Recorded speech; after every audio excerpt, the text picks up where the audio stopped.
Sa isang baryo na matagal ng tahimik, may nakatirik na luma at saradong paaralan. Noon, buhay na buhay ito, pan ng tawanan at ingay ng mga bata. Ngunit matapos ang isang misteryosong sunog maraming taon na ang nakalipas, isinara ito at hindi na muling binuksan. Ayon sa mga matatanda, tuwing gabi ng kabilugan ng buwan ay may nakikita raw na isang babae sa loob ng gusali. Mahaba ang buhok, puting-puti ang suot, at tila may hawak na lumang libro. Maririnig din ang mahina at malungkot na awit na parang tinig ng isang guro.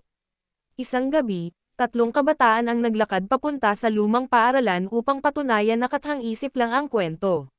Sa paglapit nila sa kalaw-angin at nakasarang gate, malamig na hangin ang biglang umihip. Nang silipin nila ang bintana ng lumang silid-aralan, may anino silang Nazel Ayan, isang babaeng nakaupo sa harap ng pisara, tila nagsusulat. Nang sumigaw ang isa sa kanila para tawagin ang babae, dahan-dahan nitong itinagilid ang ulo. Walang mukha. Tanging mahabang buhok at puting balat ang Nazel Ayan. Biglang sumara ng malakas ang pinto, at naglaho ang liwanag sa loob. Nagkakadara pa ang tatlo sa takot habang papalayo, ngunit mula sa dilim, malinaw nilang narinig ang isang malamig na bulong. Bumalik kayo, may klase pa tayo. Hanggang ngayon, walang naglalakas loob na pumasok muli sa lumang paaralan, at nananatiling palaisipan kung sino, o ano, ang babaeng nagbabantay roon.